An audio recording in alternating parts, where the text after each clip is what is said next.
All right, everybody, welcome back. This is episode number 8 of the Good Old Hockey Podcast here with Gally and myself, Sean. Hope you guys all had a great Thanksgiving. I know I did. Gally, I'm sure you did as well. Got some good food, everything like that. We got some hockey, but before that, let's talk about our Thanksgiving. What was your favorite dish that you had this last Thursday? Dude, favorite dish? I'm just big. Honestly, I don't really fuck with turkey too hard outside of Thanksgiving time. But Mhm. dude, turkey and gravy. Turkey and gravy, mashed potatoes and gravy, like the basic two ones for every Yeah. Thanksgiving dinner. But I'll tell you one thing. I went back to Montana for Thanksgiving and the weekend and super kick-ass seeing some friends there and shit. It wasn't too cold, wasn't too snowy. I've gone up there before and it's like a fucking blizzard and the most terrifying roads and Yeah. my little Ford Focus. But yeah, no, going up to Montana, we my friends and I we deep fried a turkey. And have you ever Ooh, deep fried a turkey before? no, I haven't. So it's pretty sketchy. It's like you have to get a Yeah. whole big ass pot of peanut oil and basically dip this turkey in. And Mhm. if it's not like thawed enough, like completely thawed enough, if Yeah. oil and the Wise. water Yeah. react, that shit will fucking blow up.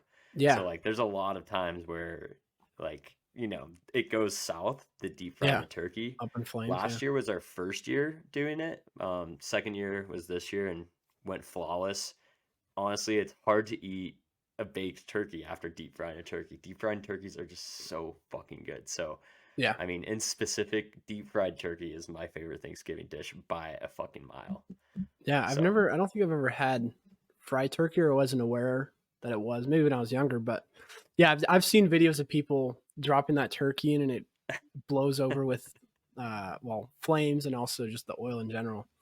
Um, it's pretty but yeah, sketchy to do, but one thing that's cool is like you can we like did fried pickles that were like the best fried pickles I've ever had because it was like I've yeah. never done homemade fried pickles before. We were like deep frying Oreos, deep frying Twinkies, all sorts of shit. It's a good time to deep fry a turkey, but Oh, yeah. yeah, it was good besides that. Went out to the bars with all my friends from high Nice. school and got a good friend group back in Montana and always good seeing those boys. So, but yeah, what's your favorite Thanksgiving dish? Whew, I think so. We didn't have turkey, which was like something I wasn't used to, or I was like, I was not really like taken back by it, but we had these like I don't even know what they were. They're like pork. They're really good. My uncle, he's a chef. Both my uncles actually have a restaurant down in Geyserville, California, which is like 30, 40 minutes away from Santa Rosa. So Northern California. And their restaurant is amazing. One of my uncles, he had this Geyserville cheesesteak that he made. It was just a tri-tip sandwich with provolone. It was really good. But that was at his restaurant. But for dinner or Thanksgiving dinner, I think the best thing I had was the stuffing. Honestly, that is so good, and it was mixed. What did I have it with? Brussels sprouts too, which I don't normally eat, but I was like, it's Thanksgiving, I'll try it. Can't really be that bad. Um, and yeah, it was honestly really good. But I would say, yeah, the stuffing was probably my favorite part. Fuck yeah, With dude. that, I'm like not the biggest stuffing guy, but it's okay. It's just something yeah, about the texture. I'm like, yeah. it's So a this weird stuffing texture. wasn't. Yeah, I've had stuffing before where I was just like, ugh, like it's just kind of mushy. This stuffing was like cooked perfect. It was like crispy enough, not like crunchy, but crispy enough. Had a little bit of a kick to it too, with some spice, which I like. Fuck yeah. In stuffing, like there's got to be some kick to it, especially I mean with anything. I like my stuff a little bit spicier, or at least just have some sort of like pepper stuff in it. Um, but yeah, I would say that was my best favorite one dish that I had. But yeah, definitely had a good time with family and stuff like that. Good Hell to yeah. see. My uncle actually, he might be listening to this at whatever time, so shout out Uncle Chris. But he was saying how he listens to our podcast um, when he's going to sleep. He just like kind of has it on as background noise. So if you're falling asleep to this, Uncle Chris, thanks for listening to us. But yeah, that was cool to hear That's awesome. about stuff like that. Um, I but got to yeah, check out their anyways, restaurant, man. Yeah. If you guys are in Geyserville, which is around, it's like Napa area, in wine country, Corner Project Ales and Eats, great restaurant. Open Wednesday through Sunday till like 8, I think. But yeah, great place. Ales and Eats. I love that. That's a great name. Yeah, yeah. No, it's a perfect little setup too. It's like it's a small little town. It's not like their downtown is only, I mean, maybe a block and a half, 2 blocks. But all those Yeah. places around there, great food, everything like that. So cool little place. But enough of that Thanksgiving talk. We did have some good hockey. I was watching some that I could when I was down there. But yeah, we've got some. What are we at right now? So we're 20 games. Most teams are at like 20 games right now, which is right around the quarter mark for the season. So what we're going to do today is kind of look back on the predictions that we had kind of made in the beginning of the season, see how they're turning out with what it looks like now. So let's see here. I'm going to pull up the Q1 is standings right now. done. Yeah, Q1 is Q1, done. quarter one of Q2. hockey. There's just some Q2 predictions coming up Yeah, for the yeah. halfway point. Yeah, let me get rid of our faces. All right. So, actually, no, I'm not. The first shocker that I think both you and I had said, with the Bruins, we didn't really have them riding that high, at least with their record. Why? I think we had said that they're going to kind of be a bubble team and maybe fit into the playoffs, maybe be at that 3 spot. Clearly, we were wrong on that. They started off super hot, as we all know. So that was one thing that we messed up. Also, the Panthers too. I think we had said. I think we had said the Panthers were going to not make the playoffs, or I mean, still could happen, but we didn't think that they were going to be sitting number 2 in the Atlantic with how loaded this place or this division is. Red Wings, I think we were pretty spot on that. I would say we kind of had them in around that spot. Same with Tampa, maybe not at 4, but they are. I mean, they're all tied for 2nd, 3, and 4, so it's not like we were totally off on that. Maple Leafs, same thing. I mean, they're all sitting pretty close to each other. I picked the Leafs first. I think we both picked the Leafs first in this division. Oh, we did. I'm like, damn. Yeah. Yeah. Yeah. So that was another wrong one we had. But Sabres I mean, was one. Leafs are only two points out of second place, so there's a lot of movement. It's still a pretty tight division. Besides the Bruins, we did get that right. We butchered the Bruins prediction. We were both like, dude, no way, no way. But yeah, man, I see the Bruins continuing this the whole season. I don't think they're going to break their record as last year, but no. I think by the halfway point they're going to be sitting good. And my prediction is that the Panthers are going to fall by the halfway point. I can see the Lightning moving into the top 3. And I can see the Wings and Leafs kind of bouncing around in that 3 spot. Yeah, I think. Yeah, I agree with that. I mean, I think the Panthers. I think they could stay at that 4 spot. Even they could get a wild card bid. But halfway point, I guess we'll never know. But another team, I know I got it wrong, and I was riding high on was the Sabres and the Senators to kind of be a little bit better than they have. I will say the Sabres did have a rough start. They've kind of picked it back up a little bit, but again, they're only 5 points behind the Panthers in second, so not too often. But yeah, I mean, ultimately, what we did get right about the Atlantic is that it's going to be a tight race, and I think it's going to stay like that for the rest of the year. Definitely at the halfway point, I think all these teams are going to be mixed up together, but I do think it's still going to be close. Yeah, where the fuck is Patty Kane going to go? Is he going to go to the Sabres? Also, where is Phil Kessel going to go? That's something that is bugging me lately. It's like Phil Kessel's a good hockey player. I don't know if it's his agent or if he's asking for too much money. I don't necessarily think he is, but I feel like any team he's going to get on, he's going to make an impact. Like I feel like he'd be great on the Panthers or shit. He'd be good on the Bruins. He was on the Bruins before, so yeah.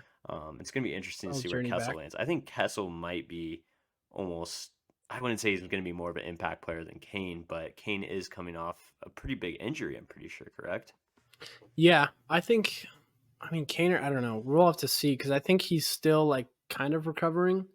So I think that's why he hasn't really chosen a team. I also think he's kind of waiting for the season to play out a little bit more and see where these teams are at, which I don't blame him because if he had gone to Buffalo and I mean Tage is out for I don't know how long, but I know it's a long time Yeah.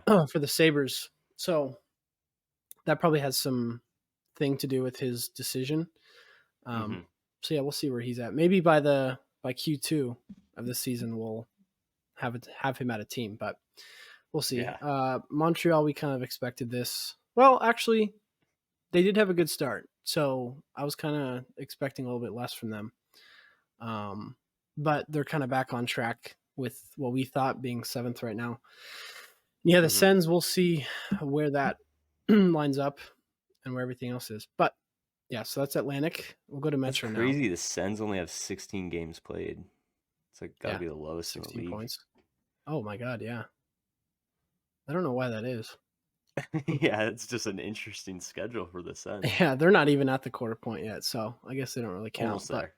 almost there. The next one, the Metro. I don't know or remember really what we had said, but I don't think we had the Rangers at top of the division. No, dude, I think I said the Devils. 100% I Yeah, said the Devils in yeah, we first did. place. I think I did too. Um, Um, I think I said the Rangers mid of the pack, but yeah, the Rangers are looking good. I think they're gonna they're lightened up. dominate. And honestly, like They're for number one right now. Oh no, they're tied with Boston, 31. yeah, I mean honestly for Q2 and midpoint season, I think they're gonna continue it, but it's kind of one of those. I feel like it's one of those divisions that has a lot of potential, and this is kind of a bold prediction, but I can see the Pens moving up into top three. I feel like they've been starting to pick back up more speed, and Yeah, I think Crosby in first time in his career is kind of underrated. yeah, And they're a bunch of old fucks over there in Pittsburgh, so I think they're gonna pick up some steam, and I can see them either if it's either at the midway point or by trade deadline. I think they're gonna be at least in playoff contention. I don't think they're going to yeah, take the number one spot. But my bold prediction is that the Pens are going to get back into the mix. I also see the Capitals are moving up quite a bit. I mean, they're only 2 points out of second place, so yeah, gonna be interesting to see. I mean, shit, Pens are only 4 points out of second place, so yeah. I think this is another tied division too. yeah, We'll see how big the time. other ones are. I haven't really looked, but I know the Besides the Blue Flyers. Jackets. Yeah, the Blue Jackets. I would have switched. I think for our predictions, I would have thought at this point, if you had me take a guess, I wouldn't be shocked by a lot of these. I would be shocked by the Flyers, and I would be shocked again by the Blue Jackets. If you flip them, I would be like, okay, that's fair. Yeah, I same didn't think the here. Flyers were going to get off to. I mean, they had a good hot start. Um, but yeah, Columbus and even New Jersey. I didn't. I think if you told me New Jersey was going to be seventh, 20 games in, I'd be kind of shocked. Obviously, with them losing Jack Hughes and Nico Heischer too for a little bit, that probably has something to do with them sitting at that spot right now. So I think by quarter two, if we had to look at it, I think the Pittsburgh Penguins and the Devils are going to be a little bit more on top. I don't know though. I mean, I could see the Flyers dropping. I could see the Capitals dropping too, but I mean, same with like this is another good division too. Islanders are a good team, Hmm. especially with their goaltender. Yeah, Sorokin's insane, dude. I feel Yeah, like it's a matter of time before he wins a Vezina. yeah. Also, I just noticed this: Pittsburgh is 10-10 right now, but they have a plus 11 goal differential, which is second best in all the Metro. Kind of crazy they're sitting at 6. Hmm. Um, and then, geez, I Blue feel like Jackets at I had the 15. Pens pretty high too. I feel like I was that they were going to be in the Yeah, mix as well for first place, and they've been kind of a disappointment so far this season. But I can see them picking back up at least by the midway point yeah. or trade deadline. So No, I agree. I think I'd said the Penguins weren't going to be. I didn't think they were going to be doing as well. Or I would say I had them like right around here, just because I didn't think that adding Carlson, and I just think them as a whole team. I didn't really think they were going to do a whole lot, or just that they have this aging team. But I will say Sidney Crosby is having a great start as well um, to the season, which I don't think I would have predicted. But I guess you can't really count 100%. sit out. But yeah, for the Metro, I would say New Jersey's going to climb back up. Pittsburgh's going to climb back up. I think the Flyers are going to start dropping, and we'll see with these two. I think it's gonna be a tight race in the Metro as well. Yeah, no, the Metro is a tight division besides first place right now. I mean, Yeah, the Devils are still interestingly in the mix, even though yeah. they've been dragging lately. But I I mean, they're feel only like the 5 Devils are points. so inconsistent. I feel like it's like Yeah, it's going to be an interesting rest of the year for the Devils because I feel like a lot of people put them at the top with the Hughes brothers being on the team and I think when Jesper Jack. Bratt's having a killer year, Nico Hischier. So it's going to be interesting to see how they're doing. Yeah, I don't know. Do you know when Jack is supposed to come back? I'm a little unsure. I feel like he's week to week though. I feel like it's not a long term injury. Let's see. Jack Hughes return. Oh, is he back yet? Hughes returns to the lineup Saturday. This was written on November 19th of 23. Oh, so is he playing again? Am I that dumb? Oh, he is playing again. Okay. Well, I sound like an idiot. But yeah, I think while he was gone, I think they kind of had a little bit of a rough patch. Um, so we'll see how that goes. But moving on to the Western Conference, got the Central here. I think we were pretty spot on with the Avs and the Stars being pretty close, up at 1 and 2. I think it's going to remain like that for the rest of the season as well. I think the one surprise is the Jets. I feel like we got the Yeah, Jets pretty low, and um, for some reason I was just Bedardsky. I thought he was gonna carry the Hawks, and no, they're I think the worst team in the league right now. no, the Sharks are. Oh, the Trust me. Sharks are. Yeah, Sorry, by 2 points though. That's yeah, no, it's true. that's not much. Not by a lot. Yeah, I mean, obviously, I think Chicago's still going through that rebuild. So, I mean, you can't expect one player to turn your franchise around, especially one that just didn't have anything. Um, so I think, I mean, after next year and the year after that, I think once they start getting some more pieces, I think it'll all even out, and Chicago will be back. But I mean, this is still Predators and Coyotes are 6 points behind the third spot, Yeah, only the three Jets are points fucking behind the 8-2 and Blues. 0 in their last 10. It's pretty Okay, crazy. yeah, they are. Damn. I mean, the Jets are a Um, huge surprise. I think the Blues are even a pretty big surprise too. I mean, I feel like a lot of people had the Blues not even close to in contention right now, but yeah, not I necessarily think would I say they're that good. I feel like they're going to fall pretty hard by the midway yeah, point. I think they're one of the teams that's going to fall. I I think do see the Coyotes sneaking up a little bit. I yeah, did see they beat the Knights 2-0. I don't yeah, know if it was a couple of nights shut them ago, out. but that's a huge fucking win, you Yeah, know. oh yeah, even the Wild too. I mean, I think both of these teams here, I think could kind of take over these two spots here with the Blues and the Preds. I don't think the Predators. I mean, they've got a good team, but I just don't think as a whole. I don't know. I see these two, Arizona and Minnesota, coming back. I think Arizona hasn't been doing terrible.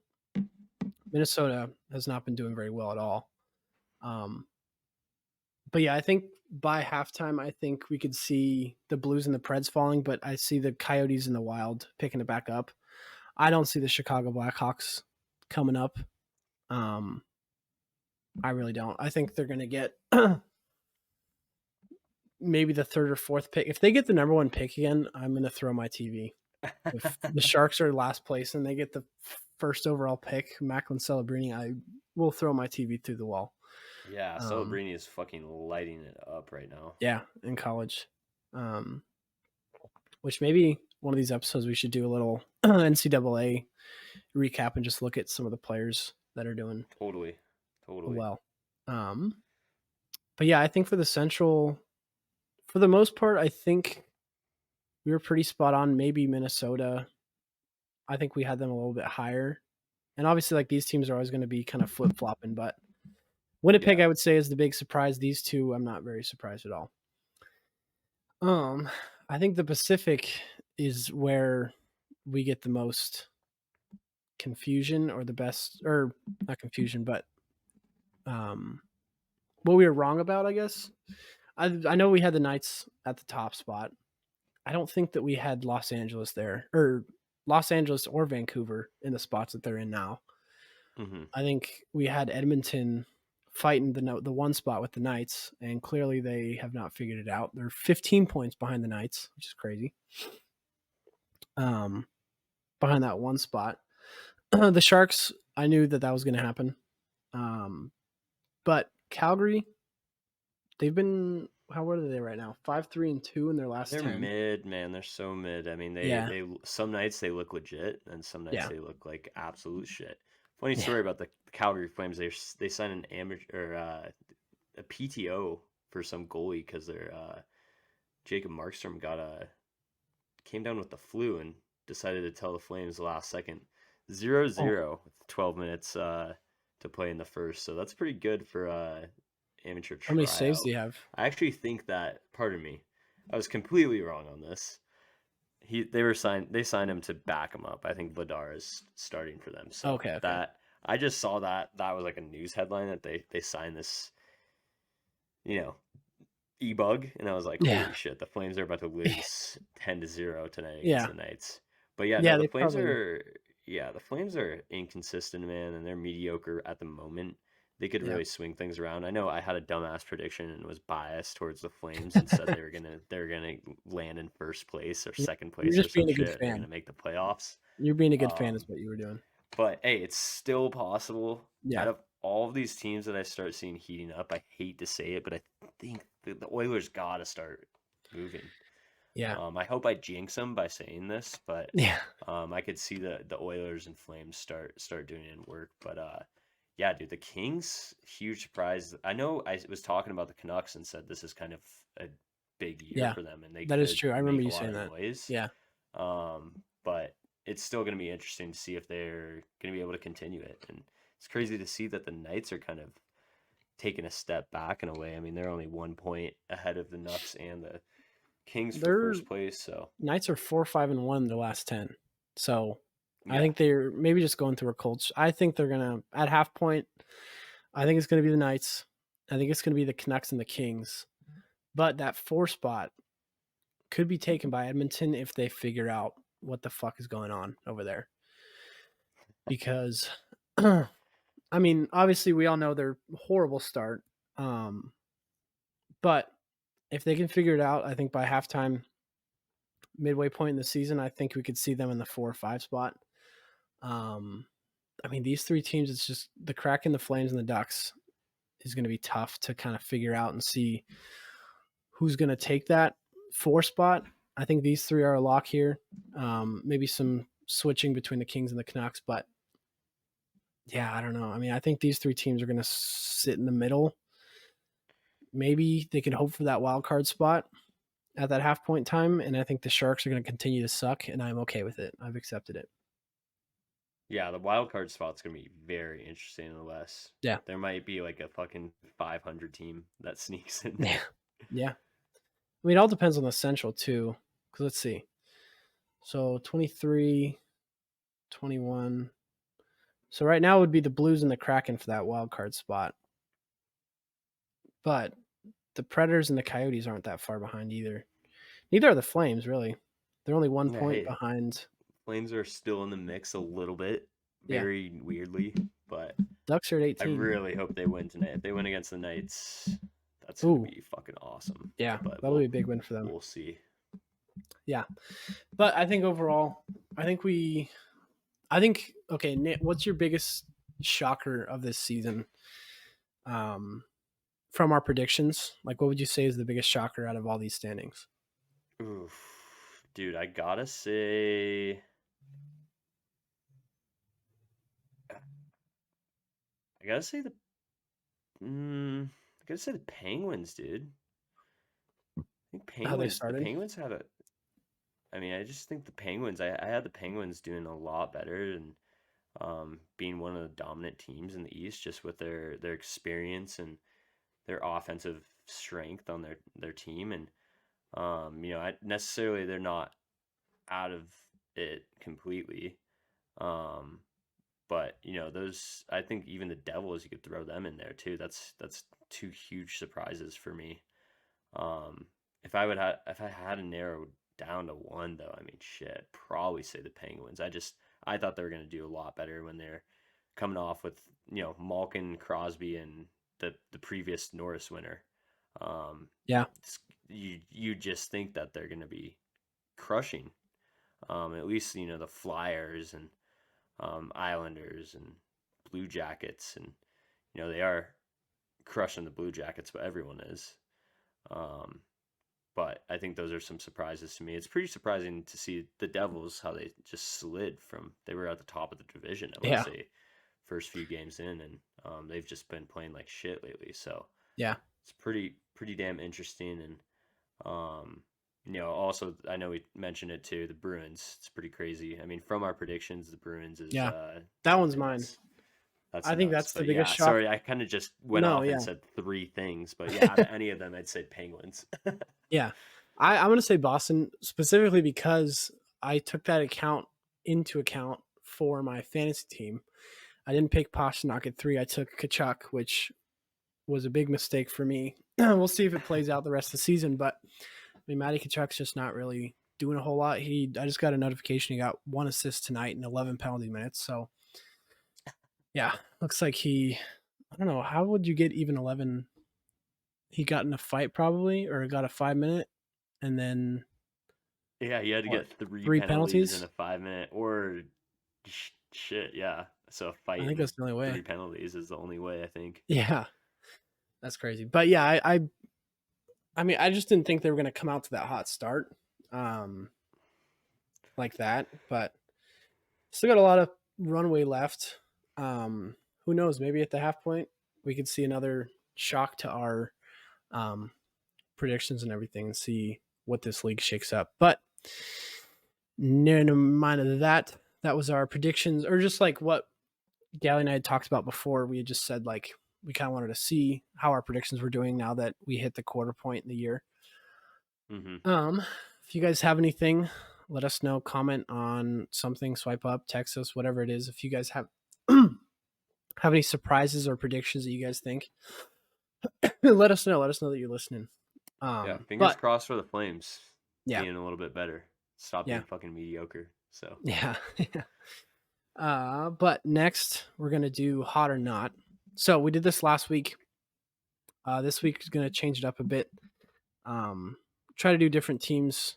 And we're just gonna try to do this through the season to kind of talk a little bit more about like storylines and stuff. But there's one returning name I want to talk about because I know last time we had said that he was or I had said that he was warming up. Gally, you said that he was not hot. But since you recorded, Connor McDavid has scored 10 points in 3 games. He had a 5-point night the other night, which is crazy. I think I saw something that's like his 6th of his career that he got a 5-point night. jeez. But what's your take for Connor McDavid? Is he hot or is he not? I'm gonna have to switch it up, and I'm gonna say he's hot. Yeah. I don't think he's as hot as last year, but No. yeah, I think he's starting to pick back up. He's finding his game. Will it translate into Oilers' success? Is the question. Yeah. I don't see it translating into Oilers' success. I just think that they're, as a team, they're just not as good Mm-hmm. as they were last year, and I feel like they're still trying to find their identity. So that could definitely change by the trade deadline midway point even too.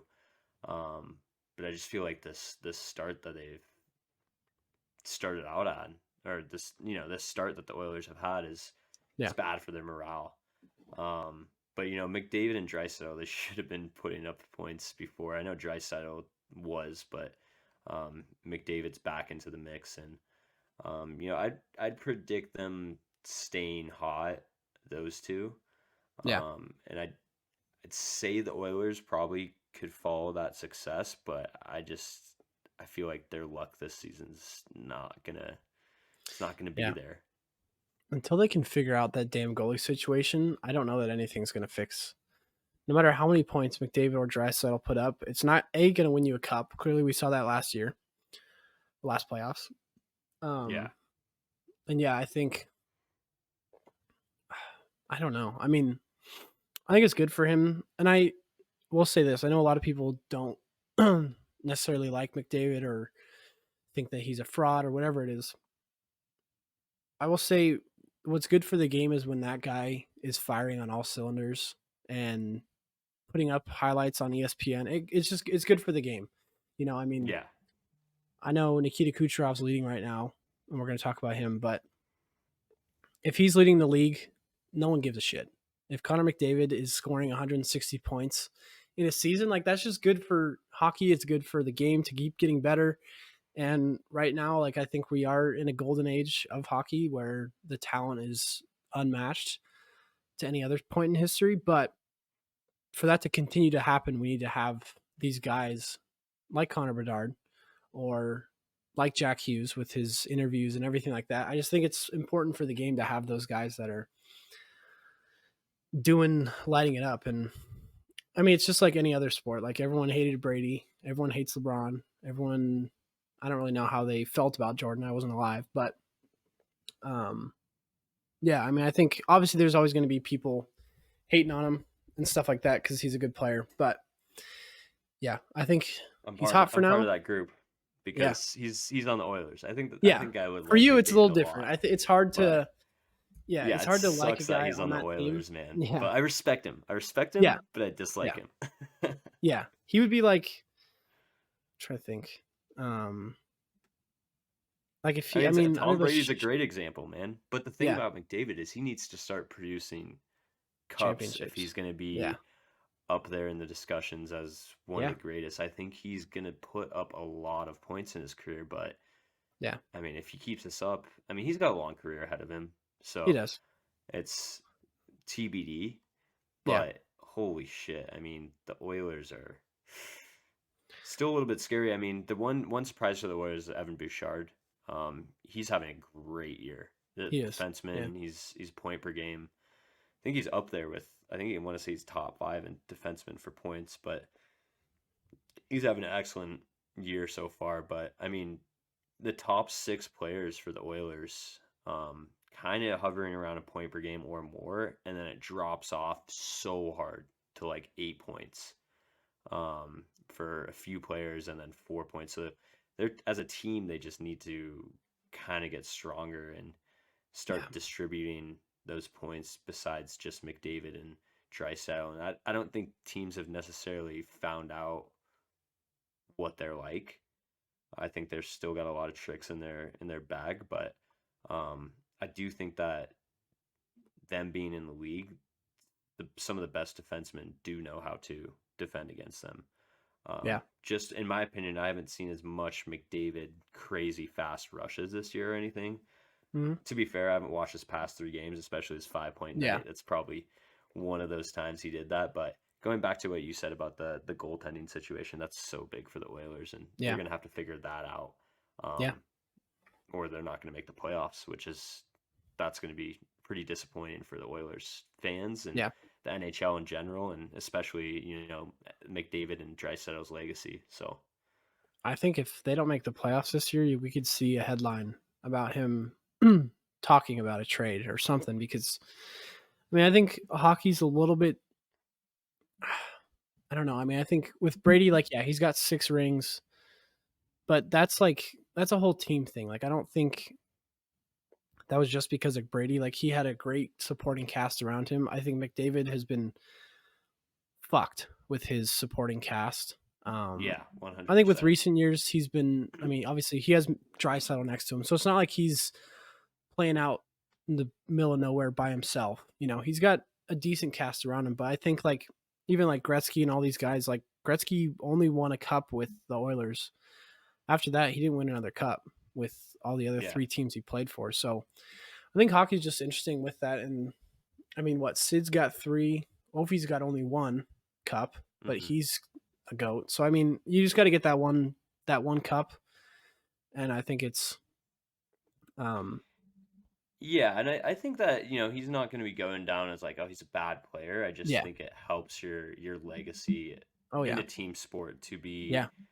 A good um teamate. Yeah. to bring your team to success. Because Yeah. I mean, you can look at Crosby or McDavid, or pardon me, Crosby or Gretzky or Lemieux or Ovechkin even, and be like, they were big enough leaders to lead their teams to cups, which Yeah. is the ultimate goal in any team Yeah, that's sport, true. so especially hockey. So, and it's something different. Stanley Cup is you got to be. It's the Yeah, hardest trophy in sports to win. So, yeah, I do really think that it's gonna tarnish their legacy if they don't get it. But holy shit, the Oilers just need to like get gifted with a really good goalie if they want any yeah. success because they Or are even just have not like looking a hot right now. two goalie setup where like Boston has like those like Swayman and Allmark, they're great goalies, but I think if they're on any other team, they wouldn't be doing what they're doing. You Yeah, know, so I think it's just that one hundred supporting percent. cast around them, just figuring something out. But next one is Minnesota. So we kind of talked about them in our predictions, but they fired their head coach today, right? Yeah, Dean Evans got fired. John Hines got hired. They started off, very bad start, and I think the Wild are a decent team. Yeah, In my opinion, I mean they got a Hall of Fame goalie in the back. I think their yeah, defense is pretty good as well. But just having a player like Kaprizov. I mean, Kaprizov's been quiet. I feel like no one's really been talking about him. yeah. Zuccarello's on their team as well. Um, Fiala's not on the team anymore. He's on the Now he's Kings, right? Kings. Yeah. Yeah, Mm. but and then Matt Boldy too. He had such a good year last year, and he's been super quiet. I have him on Yeah. my fantasy, and he's been not putting up shit for points. And there's a lot of players underperforming on the Wild, so I think they did want a shakeup. They did hire John Hines, which he does have some head coaching under his belt. With both New Jersey and Nashville, most recently. Nashville last year, he was their head coach, but did miss the playoffs with them. So it's gonna be interesting to see what the Wild do and how they bounce back with a new coach. I know a lot of the times these teams that are kind of bubble teams will get a new coach and they'll make the playoffs and they can make a deep run. But like I said in the midseason predictions, I do see the Wild bouncing back just because their division is still a little bit tight Yeah. from that, where they're at right now. I think they're second to last to a playoff spot. Hmm. So I do really think the Wild are going to improve vastly in their second quarter of the season. But yeah, I don't know. What's your take on the Wild? They do have a 7-game losing streak. I Yeah. want to say that's second to the San Jose Sharks this year in Yeah. longest streaks. So Longest streaks. Yeah. I mean, I'm going to give them a cold just because of that lost streak as of right now. But I hmm mean, yeah, like you said, I think they do have a good, solid team around them. I think coaching is something that is huge. Like, obviously it is, but it's like a big factor. And when you gotta get a coaching change like that, I think it's gonna take them a bit to kind of re what's it called? Like get their feet back and start moving along yeah, with a new coach. But I think it does also do something for the players too, and just kind of light a spark under their ass, being like, they maybe didn't want their head coach to be fired, but it got to that point, and they're like, all right, well, we gotta turn this shit around or do something different. kind of like the Oilers situation. I feel like Yeah, their situation is very very similar. similar in a way, Hmm. but I think it's less of a big situation because one, they're not in a Canadian market, but also Yeah, they don't have two of the best players in the world. yeah. Not saying Well, there's thing. Kaprizov's not good, but I Yeah, do think that that does put a little less pressure on them to climb back up. And I don't think that they have too many big juggernauts besides the Stars and the Avs in their division. mhm. But I feel like last year or the couple years before, the Wild were in the mix with the Stars and the Avs. Yeah, When you're talking about just competitiveness in that division and when it came to playoffs. So it's gonna be very interesting to see what the Wild do. But yeah, right now they're cold as fuck. But I do think by the midway point this season, I think that could change to at least lukewarm for me. yeah. I think so too. Yeah, I think right now, as of right now, they are ice cold, but I think they can come back. Um, Next one on here is Kucherov. Right now, he's leading the league in points, 35 points. Big applause to him. I mean, he's a great player. He's got 20 games played, 15 goals, 20 assists with 35 points. He is a +2. Um, I mean, he's doing, Kucherov is lighting the league up. I want to say it was yeah. 20. When was the last time when he won the Art Ross that year? when he just went off. I think it was 2018-19 Yeah. was when it was. He scored 128 points that year. Last year he had a quiet 113 points. So I think like a lot of the times, Yeah. like I do think that Kucherov is kind of disregarded as one of the best players because he's one, I think Russian. I think that hurts Yeah. his reputation. Hmm. Um, and I do think he's kind of I don't think he's the most social person in the locker room either, an Yeah. outspoken guy, but holy shit, he is good at fucking hockey. I think if he keeps this up, he's gonna go to the Hall of Fame.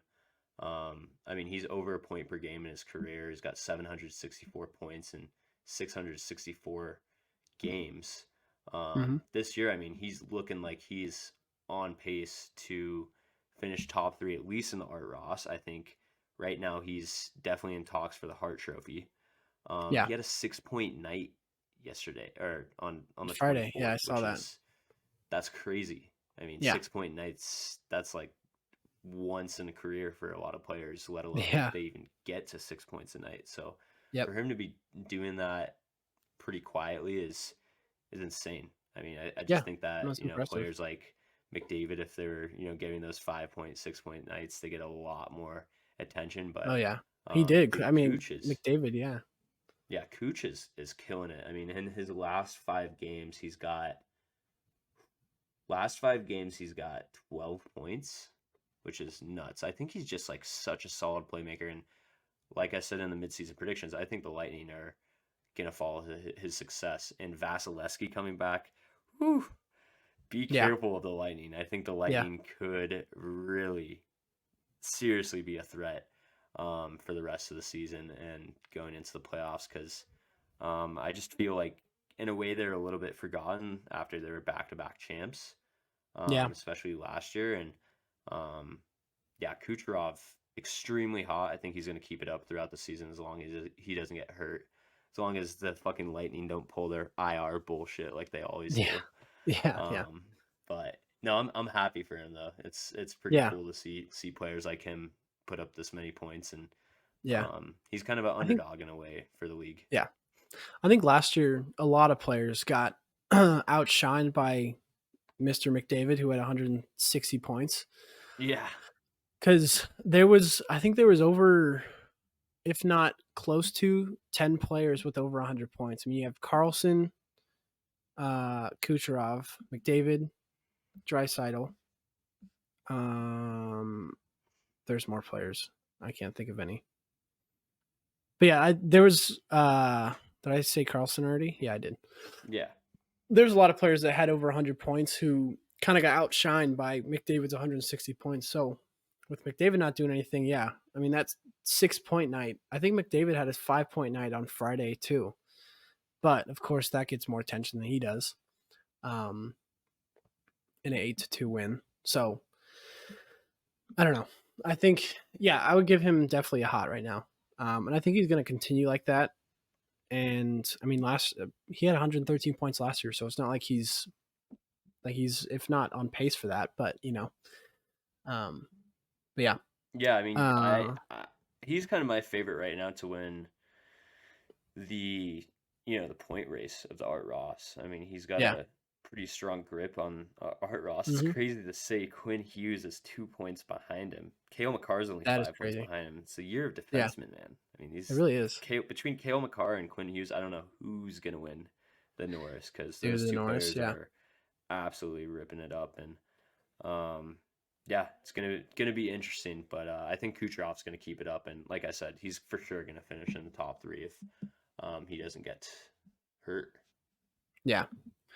The third defenseman goes Quinn, Kale at 30, Quinn at 33. Victor Hedman's the next one at 22. So those two have a pretty sizable lead for that Norris, which I think one of those two, if I had to put my money on it, I'd put it on both. One of them. Probably Quinn, just because he has more of like a breakout year. So I think they would give it to him over Kale unless Kale finishes a lot more points Crazy than he high, does. yeah. Yeah. But yeah, our next one though, this one's kind of fun. So it's hot or not, but we're gonna do Winter Classic jerseys since they just came out not too long ago, like a week ago. I'll pull them up right here. Um, but the Winter Classic this year being in Seattle, which is pretty close to us, which I really want to go to, but I don't think I'm going to be able to make it work. I don't know if you've looked at tickets to Seattle around Thanksgiving, New Year's Day. It's like $120 each way, Jeez. I mean, which that's is kind not of crazy. too bad, but I feel No, like the tickets have got to be insane to that game. Just because yeah, that Seattle's too. fucking expensive, dude. Seattle's Yeah, so expensive. yeah. But if you had to get a hot or not for each one, which one are you giving the Knights? You can only give one. Dude, I'm giving the Knights a not. Yeah, me too. But I don't I know. yeah. I don't know what the fuck the Knights are doing here. And I think everyone kind of agrees. I don't think I've seen anyone say the Knights have a sick Winter Classic jersey. The V Yeah, is just like, what the fuck's going on here? I don't know what that's trying to be. It kind of looks like flames here, or like an old like artistic drawing. I guess I don't know. I really don't know what the fuck they're doing.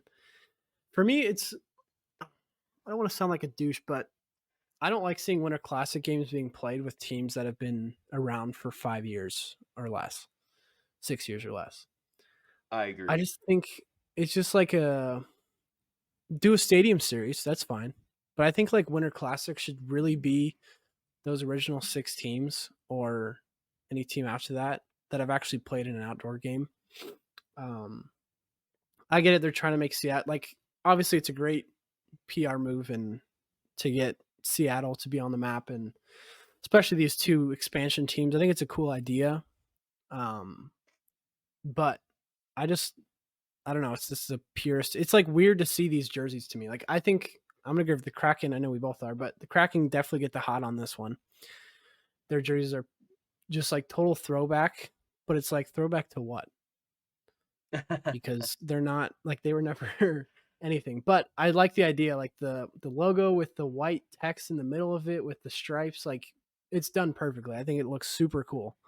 Um, I just feel like there's some rivalries the Winter Classic could touch on a yeah, little even if bit it was like more. So Seattle and Vancouver, done in Vancouver, I'd be like, yeah, shit, man, that would be I think that's better than Vegas and Seattle because yeah, I mean, I just don't really necessarily like. There's no, I mean, just because they're the most recent teams, that's why they're yeah, rivals. But yeah, Vancouver and Seattle, that would be a yeah. great matchup. Just And I because, think they I mean, are, Vancouver is a huge hockey market, but yeah. then and has been for decades, and then Seattle's kind of new, but they're you know They're literally like a, a very close to each other. So football toss away across the border. Like they're super close to each other. yeah, Um, but yeah, but I don't know. I just yeah, I think it'd be fun to see those two teams play, and I don't know. I know the Sharks did a stadium series back in what was that 2015? Whenever Levi Stadium opened in Santa Clara, yeah, that was super cool. Like it was stadium series branded. They played the Kings, which is a big rivalry. Um, but yeah, I want to see more of like the. I mean, I know Pittsburgh's already had one, and like a lot of these teams have already had one, but at the end of the day, it's like, well, I still think it'd be really cool to see if they had like a team, even like the Heritage Classic. I like how they do that with the Canadian teams. Um, who do you know who the Stadium Series is this year? I don't remember. I don't really remember either. Is it New Jersey, Um, New York? let's see.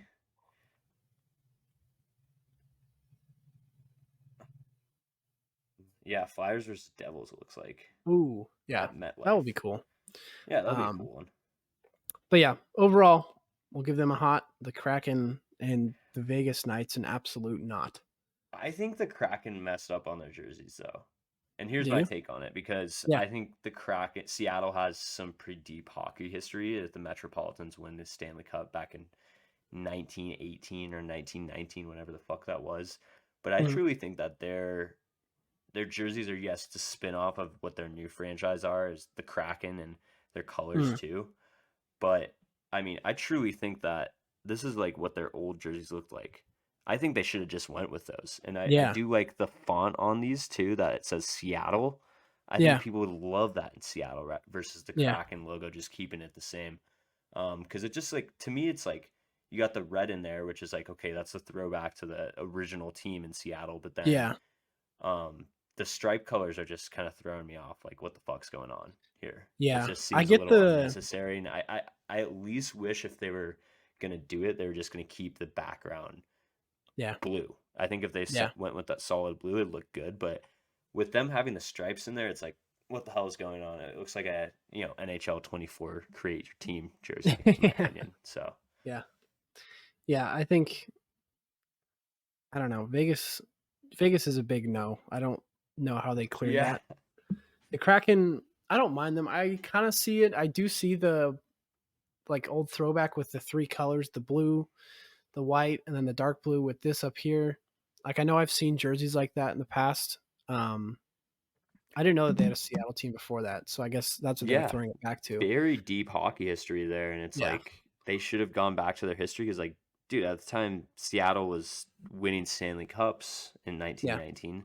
Vegas was like a small little town in Nevada, so it's Yeah. like Yeah. Seattle missed their opportunity of trying to kind of honor their heritage. I have heard rumors that they're not going to do it until they win a cup, so we'll see. But Hmm. for me, it's just both of these. I'm like, I don't know. And going back to the thing you said, just those two expansion teams in the Interclassic, I'm like, what the hell? Yeah.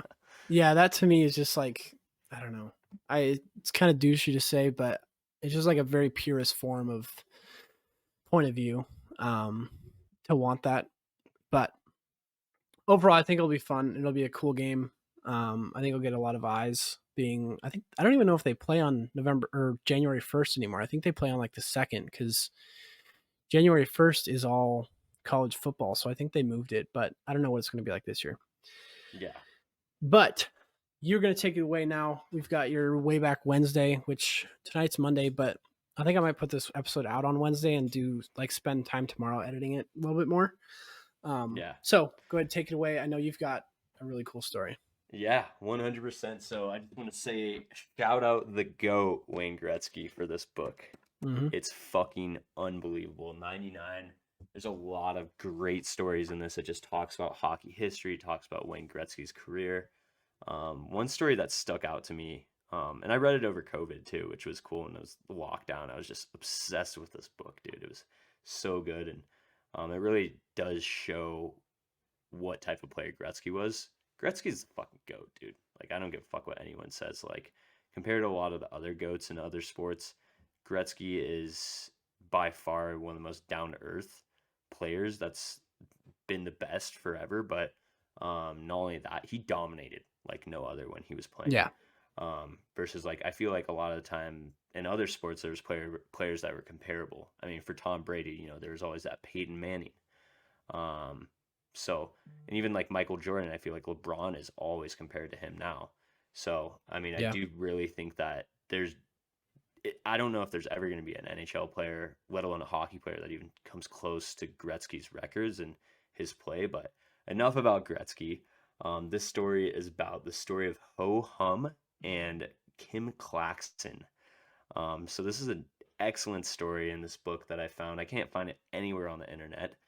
Um, but talks about the 67 expansion this chapter did, and there's a lot of different teams. And with the expansion rules back then, these teams fucking sucked. They sucked ass, dude. Like, they got just enforcers and shitty players in the 1967 expansion. These teams failed, suffered like Mm. very, very bad for years on end. Yeah. Pittsburgh Penguins were one of those teams.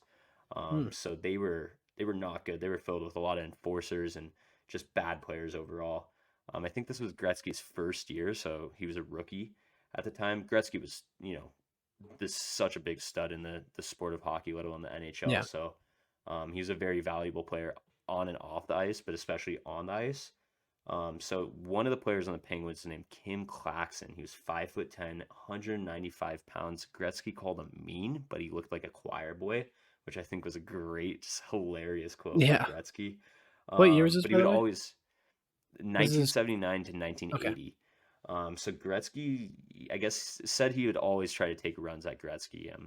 Wouldn't try to fight him, but it would always try Mm. to hurt him, hit him hard, like a lot of enforcers back in the day, and I'd say quote unquote tough guys. Claxton was only in the NHL for one season. I pulled up his hockey DB. Yeah, he was in the WHA for 4 seasons and then was in the NHL for pardon me, 2 seasons. Whopping 8 points over like 106 games with about 400 penalty minutes. So Damn. this guy was a fucking goon to say the least. Yeah. Either way, he did always go to eat at this restaurant called Alexander Graham Bell's restaurant in Pittsburgh. Um, and there's this bar manager named Ho Hum, Hohum. He was a Vietnamese immigrant, and Claxon got tickets for him to see his first hockey game against the Oilers, who they were playing against Mhm. Gretzky at the time. So turns out, comes to the night of the Oilers playing the Penguins at Pittsburgh. Ho Hum sat 2 rows behind the Oilers bench. Just keep that in your back of your mind. So it was mid-second period. Gretzky got high sticked by Kim Claxon. Um, and Gretzky stayed on the ice for a little bit. He said it hurt like a motherfucker and he didn't get up for a second, so a lot of players thought he was injured. Back in the day, that was a not cool thing to do. Yeah. And there's gonna be tough guys freaking the fuck out trying to fight you if that's gonna happen. Yeah. So actually 2 players came off of the Oilers bench to go and fight Claxon. One of them was famous tough guy Dave Semenko. He was one of the toughest guys on the Oilers in the 80s. Was there for all of the championships. So him and Claxon went on at it. They were just going at it. Huge fight. Very, very good fight is what Gretzky said about it. The bench is cleared, so all the whole teams are fighting each other at this point, Yeah. which bench clearing fights are just like non-existent no more.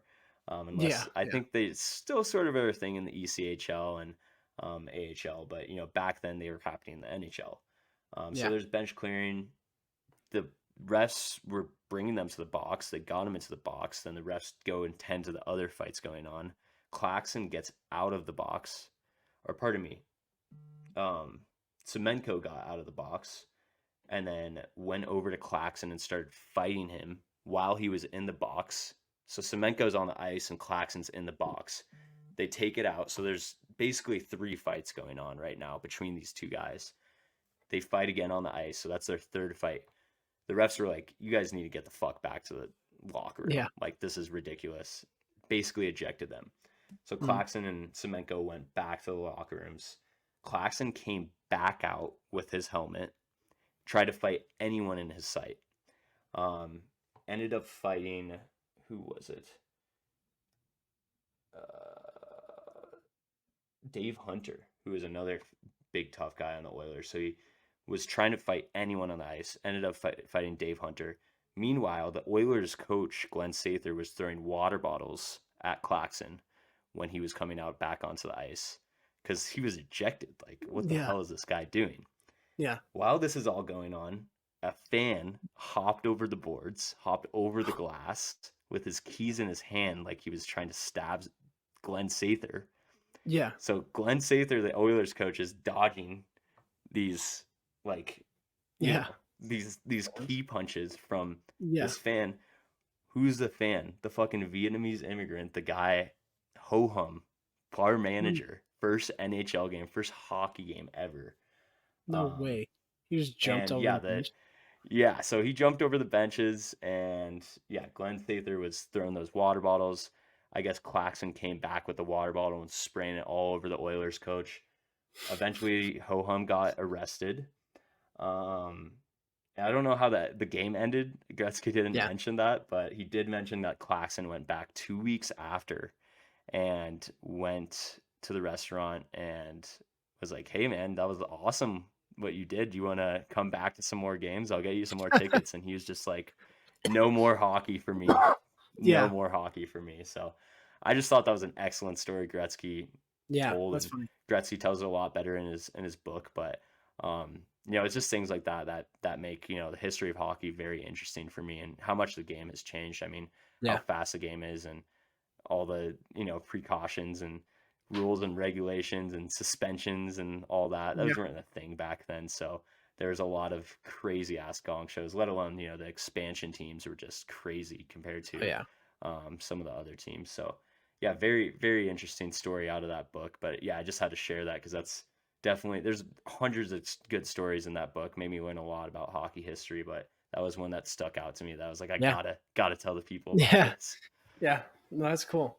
What was the name of that book? 99 by Wayne Gretzky. Yeah, 99. So yeah, basically Yeah. just So if you talks guys about listening, whole yeah, history of hockey and NHL and talks a lot about Gretzky's career, which is very, yeah. very interesting. Now, any hockey fan, if you guys need a book to read, that's definitely one to read. I need to read that. There's a bunch of like that's probably the best one. Obviously, by Gretzky, it's going to be probably the better of anyone else. I know I read Yeah, Bobby Mr. Orr's book. Hockey's good Yeah, too. Gordie Howe's book. Gordie Yep. Howe's book is There's a lot excellent. of those. So So if you guys are ever interested in that kind of stuff and like what we talk about, read those books. Um, I did have some stuff, so I wrote down. I always look at this like on this day in history kind of thing on the internet, and it goes through like just like sports history in general. So I found some stuff for today, which is the 27th. Um, Actually, kind of funny. Gordie Howe. So 1960, Gordie Howe hit 1,000 points on this day in 1960. A year later, jeez. 1961, November 27th, he hit 1,000 games. So it's kind of crazy that he hit 1,000 points one year on the same day, and then the next year he hit 1,000 games played. So that was cool. And then also for tomorrow, for Tuesday, November 28th, back in 1975, Bobby Orr played his last game as a Bruin. So those are just some of the hockey ones I found for the next couple of days. I was gonna try to see if I could make a story out of it, but couldn't come up with anything, and there wasn't really anything good about the 1,000 points or anything like that. So, but Some that is, pretty yeah, historic dates though in hockey yeah, history, to oh say the yeah, least. So for sure. Especially that Gordie Howe. I mean, him hitting 1,000 points which by the way was the first player to ever do that. No one had ever hit 1,000 points prior to Gordie Howe. Um, and now we have, I don't know how many players are at 1,000 points, but we've got a pretty big list of players that are now at 1,000 points. So hockey's definitely come a Gordie long Howe's way. a It's only going to go Gordie up. Howe's such a legend, man. I'm gonna be Yeah, talking about him for some of these history yeah. moments. I love Gordie Howe, man. Such a fucking Did you? beauty. Do you have you heard? Or you listen to Theo Vaughn's podcast at all? Yeah, with Gretzky, it's Did you listen to that one? unbelievable. Yeah. It's Also, unbelievable. yeah. Once you guys are done listening to ours, which we are at the end, go listen to that one if you are a big hockey fan. The two minds of them, just like Theo Vaughn and Wayne Gretzky in the same room together, is just like funny to me. Like Wayne Gretzky's very professional and well spoken, and then Theo's just kind of like randomly saying like it's Saying that hilarious. It's he a looks great like Princess Diana. yeah, yeah, call them like that. I'm sure people have seen clips about it, but if you do have time, go listen to that one as well. If you're a hockey fan, it's a great podcast, and just to hear Wayne's stories too. I mean, he's got a bunch of stories. He tells them on TNT now too, which is awesome. Yeah, But yeah, definitely. read that book, listen to that podcast. And other than that, guys, I don't think we have anything else left for you guys other than a little announcement here. So for Settle Down next week, what's today? 27th. So next week on December 6th, so Wednesday, we're going to be going live with all of our boys, all the Settle Down boys. Going to get on a live stream. We're going to do like an award type show because we've hit 1 year since this has all started. That was our first show, was a year ago. Obviously now it is what it is today, but we'll kind of go back and do some talking and remembering and stuff like that. But it will be fun. So mark your calendars. It'll be on Instagram. But yeah, December 6th at around 8 p.m. Mountain Time. Not quite sure yet. Could be a little bit Yeah, later. we'll say 8 p.m. to be safe. Yeah, for now. But follow our Instagram if you aren't, because you'll get updates there.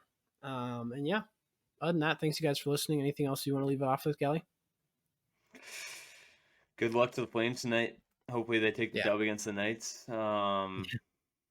Yeah, man. I hope everyone had a good Thanksgiving and really Yeah. excited for that joint podcast next week. But yeah, appreciate everyone that's listening to this, and yeah, I just feel like we're getting more of into a flow and learning lots each Yeah. episode. So Yep. bear with us a little bit, but Yeah. yeah, I think we got some two minds that are great to talk about hockey, and Yeah. yeah, just thank you everyone out there. So Yeah. Thanks for listening, everyone. It's been episode number 8. We will catch you guys next week. We'll probably be out around the same time, maybe Wednesday morning. So we'll see you guys then. Peace. Later.